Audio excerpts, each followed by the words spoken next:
दोस्तों, आज की इस Gautam Buddha motivational story in Hindi के जरिए हम आपको बताएंगे कि बुद्ध के नज़रिए से हमारी ज़िंदगी की कीमत क्या है।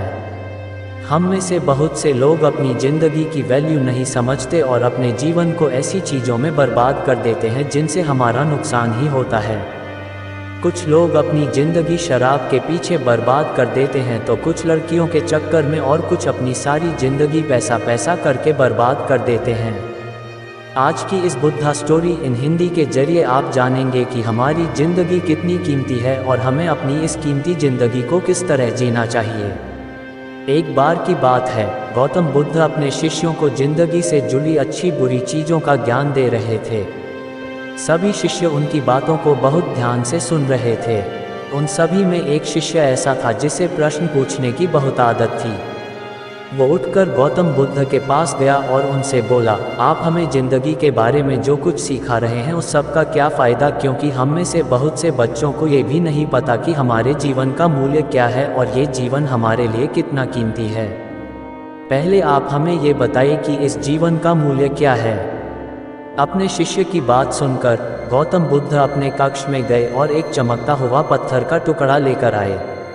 वो टुकड़ा उन्होंने अपने शिष्य को दिया और बोले, मैं तुम्हें इस जीवन का मूल्य तब बताऊंगा जब तुम इस पत्थर का सही मूल्य पता लगा कर आओगे। साथ ही ये ध्यान रखना कि तुम्हें ये पत्थर का टुकड़ा किसी को बेचना नहीं है। गौतम बुद्ध की बात मानकर वो शिष्य बाजार की तरफ चला गया। बाजार में सबसे पहले उसकी नज़र एक फल बेचने वाले पर पड़ी और उसने वो पत्थर उस फल वाले को दिखाया और बोला, इस पत्थर के बदले आप मुझे कितने फल दे सकते हो।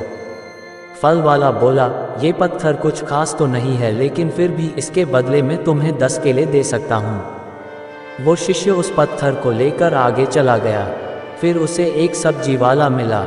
शिष्य ने उस सब्जी वाले से उस पत्थर की कीमत पूछी।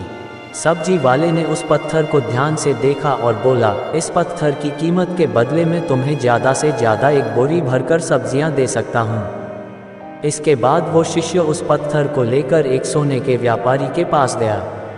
उस पत्थर की टुकड़े की चमक देखते ही उस सुनार ने उसकी कीमत 100 सोने के सिक्के लगाए। शिष्य ने वो टुकड़ा बेचने से मना किया तो वो सुनार उसके बदले 200 सोने के सिक्के देने को भी राजी हो गया, लेकिन शिष्य ने वो पत्थर नहीं बेचा। इसके बाद वो शिष्य एक हीरों के व्यापारी के पास गया और उनके सामने उसने वो पत्थर के टुकड़े को रख दिया।